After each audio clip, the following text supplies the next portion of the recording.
Good morning friends, स्वागत है आपका हमारे यूट्यूब चैनल क्लिक गुरुजी में। आज हम साइकोलॉजी के टॉपिक की सीरीज़ ही चल रही है, उसी को लेकर आए हैं। हमने लास्ट वीडियो में विकास की अवस्थाओं को डिस्कस किया था। आज विकास की लास्ट अवस्था को लेकर आए हैं हम, जो कि किशोर अवस्था होती है। ठीक, तो स्टार्ट करते हैं। आप हमारे साथ इस वीडियो में अंत तक बने रहिएगा। चलिए स्टार्ट करते हैं। किशोरावस्था। किशोरावस्था को इंग्लिश में बोलते हैं एडोलेसेंस। किशोरावस्था को इंग्लिश में एडोलेसेंस बोलते हैं। किशोरावस्था का क्रमबद्ध अध्ययन करने वाले पहले मनोवैज्ञानिक स्टैनले हॉल हैं। सबसे पहले आप याद रखिएगा कि जो किशोरावस्था का जो अध्ययन करने वाले जो मनोवैज्ञानिक हैं वो स्टैनले हॉल हैं। इन्होंने सबसे ज़्यादा किशोरावस्था पर अध्ययन किया है। इसे अंग्रेजी में एडोलेसेंस कहते हैं, जिसकी उत्पत्ति लैटिन भाषा के एडोलेस से हुई है। ठीक, जिसका अर्थ है परिपक्वता की ओर बढ़ना। जिसका अर्थ है परिपक्वता की ओर बढ़ना। इस अवस्था को अनेक नामों से भी जाना जाता है। एक बार फिर से डिस्कस करते हैं। किशोरावस्था का क्रमबद्ध अध्ययन करने वाले मनोवैज्ञानिक स्टैनले हॉल ने, नाम याद रखिएगा, जिसके स्टैनले हॉल है। इसे अंग्रेजी में एडोलेसेंस कहते हैं, जिसकी उत्पत्ति लैटिन भाषा के एडोलेस से हुई है, जिसका अर्थ है परिपक्वता की ओर बढ़ना। इस अवस्था को अनेक नामों से भी जाना जाता है। अभी हमने लास्ट वीडियो में डिस्कस करा था कि जो आपकी बाल्यावस्था है उसको किस किस नामों से जाना जाता है। ठीक, तो आप लोग मुझे कमेंट में सेक्शन में बताइएगा कि बाल्यावस्था को किस किस नामों से जाना जाता है। ठीक, अब किशोरावस्था बताते हैं आगे कि इनको किस नामों से जाना जाता है। तो इनको कहा जाता है तूफान की अवस्था। किशोरावस्था को कहा जाता है तूफान की अवस्था, संघर्ष की अवस्था, तनाव की अवस्था, उलझन की अवस्था, द्रुत शारीरिक परिवर्तन की अवस्था, अमूर्त चिंतन की अवस्था, झंझावट की अवस्था, और इसे कहा जाता है गोल्डन एज। ठीक है, अनोखा काल और आपका स्वर्ण काल याद है ना आपको, तो उसको गोल्डन एज बोला जाता है।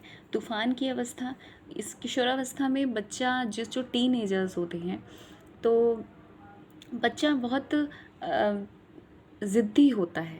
ठीक है ना, तो इसलिए उसको बड़ा तूफ़ान की अवस्था बोला जाएगा। संघर्ष की अवस्था, बच्चा ज़िद्द करने लगता है हर चीज़ के लिए, संघर्ष करता है हर चीज़ के लिए, कुछ चीज़ें अपनी बात को मनवाने के लिए वो करता रहता है, तो इसलिए उसको संघर्ष की अवस्था बोलेंगे। तनाव की अवस्था, बच्चा अगर वो चीज़ नहीं होगी, पेरेंट्स नहीं देंगे, तो बच्चा क्या हो जाएगा, वो टेंशन में आ जाएगा, डिप्रेस्ड हो जाएगा, तो तनाव की अवस्था। उलझन की अवस्था, बच्चा 2-3 फ्रेंड्स होंगे उनके और आपस में कोई बात होगी तो बच्चा उलझ जाएगा, तो उलझन की अवस्था। द्रुत शारीरिक परिवर्तन की अवस्था, तेज़ी से परिवर्तन होने लगता है बच्चों के शरीर में, बच्चों की बॉडी में जो है फिज़िकली बच्चों के अंदर बहुत सारा परिवर्तन हो जाता है आपके टीनेज में। अमूर्त चिंतन की अवस्था, अब बच्चा क्या करता है, वो सोच ज़्यादा लेता है। ठीक है ना, अमूर्त चिंतन की अवस्था हो जाती है, झंझावट की अवस्था हो जाती है, बच्चा बहुत ज़िद्दी और फ्रस्ट्रेट वाला हो जाता है, और गोल्डन एज बोली जाती है इसको। क्लियर, एक बार फिर से रिपीट कर देते हैं कि तूफान की अवस्था बोला जाता है किशोरावस्था को, संघर्ष की अवस्था बोला जाता है, तनाव की अवस्था बोला जाता है, उलझन की अवस्था बोला जाता है, द्रुत शारीरिक परिवर्तन की अवस्था बोला जाता है, अमूर्त चिंतन की अवस्था बोला जाता है, झंझावट की अवस्था बोला जाता है, और गोल्डन एज। क्लियर, आगे बढ़ते हैं। अब इनकी डेफिनेशन देखिए, मैं फिर से एक बार बोल रही हूँ, डेफिनेशंस का विशेष ध्यान रखिए। मतलब हर टॉपिक में कितनी कितनी डेफिनेशंस हैं, तो डेफिनेशंस को आप नोट करते हुए चलिए पढ़ते हैं। स्टैनले हॉल के अनुसार किशोरावस्था बड़े तूफान, तनाव और संघर्ष और विरोध की अवस्था है। किशोरावस्था बड़े तूफान, तनाव, संघर्ष और विरोध, बच्चा तूफानी होता है, तनाव में रहता है, संघर्ष करता है और विरोध भी करने लगता है। तो वो जो अवस्थाएं हैं वो स्टैनले हॉल ने कही है, किसके लिए, किशोरावस्था के लिए। आगे बढ़ते हैं। वैलेंटाइन के अनुसार किशोरावस्था घनिष्ठ मित्रता या अपराध की अवस्था होती है। किशोरावस्था में बच्चा क्या होता है, बड़ा ज़्यादा फ्रेंडशिप करने लगता है, फ्रेंडशिप के चक्कर में क्या होता है, अपराध भी करने लगता है, इकट्ठे होते हैं फ्रेंड्स। ठीक, नेक्स्ट पॉइंट पे आते हैं। ब्लेयर जोन्स तथा सिम्पसन के अनुसार किशोरावस्था जीवन की वह अवस्था है, किशोरावस्था प्रत्येक व्यक्ति के जीवन की वह अवस्था है जो बाल्यावस्था के अंत में शुरू होती है और प्रौढ़ावस्था के आरंभ में समाप्त होती है। भाई किशोरावस्था प्रत्येक व्यक्ति के जीवन की वह अवस्था है जो बाल्यावस्था के अंत में शुरू होती है। भाई किशोरावस्था कब शुरू होती है? जब बाल्यावस्था का बिल्कुल एंड हो जाता है तब किशोरावस्था स्टार्ट होती है। और जब प्रौढ़ावस्था होती है, बच्चा यंग जब होने लगता है तो उसके आरंभ में समाप्त हो जाती है ना, क्योंकि टीन एज के बाद बंदा यंग हो जाता है बच्चा। ठीक। अच्छा, इसकी एक छोटी सी ट्रिक है कि सिम्पसन को बोल दिया है सैमसंग, सिम्पसन को बोल दिया है सैमसंग। अब सैमसंग का फ़ोन जो होता था पहले वो बड़ा मजबूत होता था, है ना, बड़ा मजबूत होता था। तो बोल दिया है कि सैमसंग वह फ़ोन है जो बाल्यावस्था में लिया था और अभी तक चल रहा है। लोग कहते हैं ना, अरे मैंने बचपन में ये चीज़ ली थी और मेरी अभी तक चल रही है। तो सैमसंग वह फ़ोन है जो बाल्यावस्था में लिया था और अभी तक चल रहा है।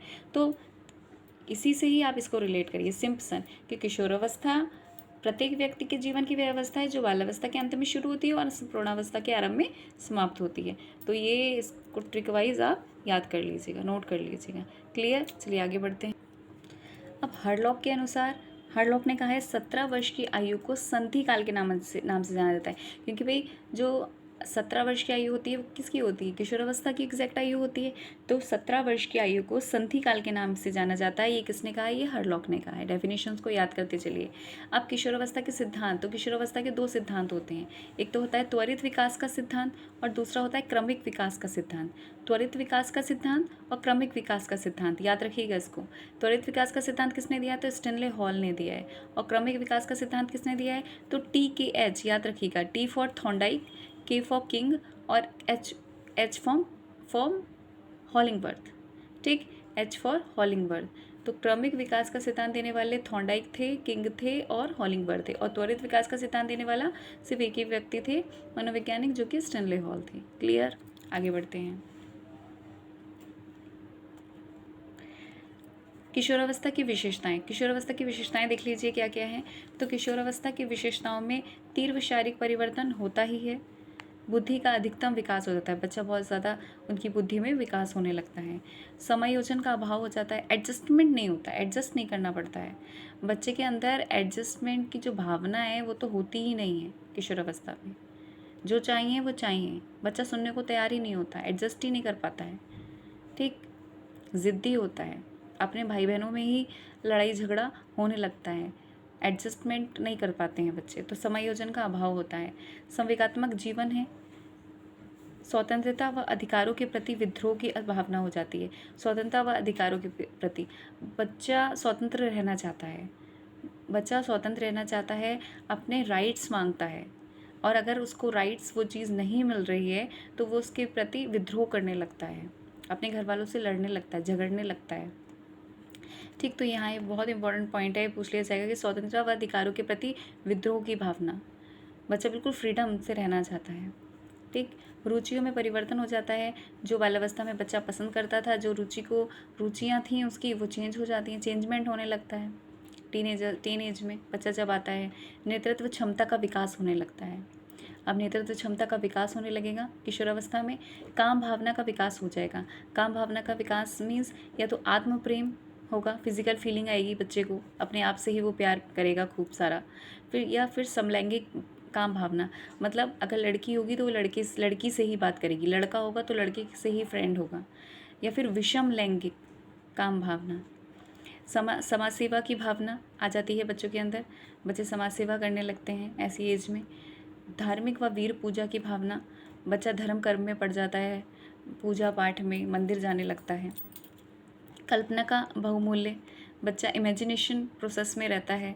मादक पदार्थों का सेवन, कभी कभी बच्चा गलत लोगों में पढ़कर मादक पदार्थों का सेवन भी करने लगता है ऐसी एज में, क्योंकि उस समय बच्चा को जैसा कहा जाएगा, जो भी उसकी संगत होगी उसी से उसका प्रभाव पड़ेगा उसके ऊपर।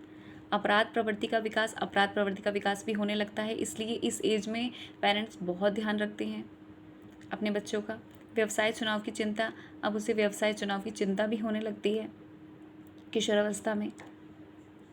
और आत्मसम्मान की भावना, बच्चों को अपनी रिस्पेक्ट का भी बड़ा ध्यान रहता है कि कहीं उसकी इंसल्ट ना हो जाए किसी के सामने। तो ये सारे पॉइंट्स जो हैं आपके किशोरावस्था के हैं, बहुत इंपॉर्टेंट पॉइंट हैं।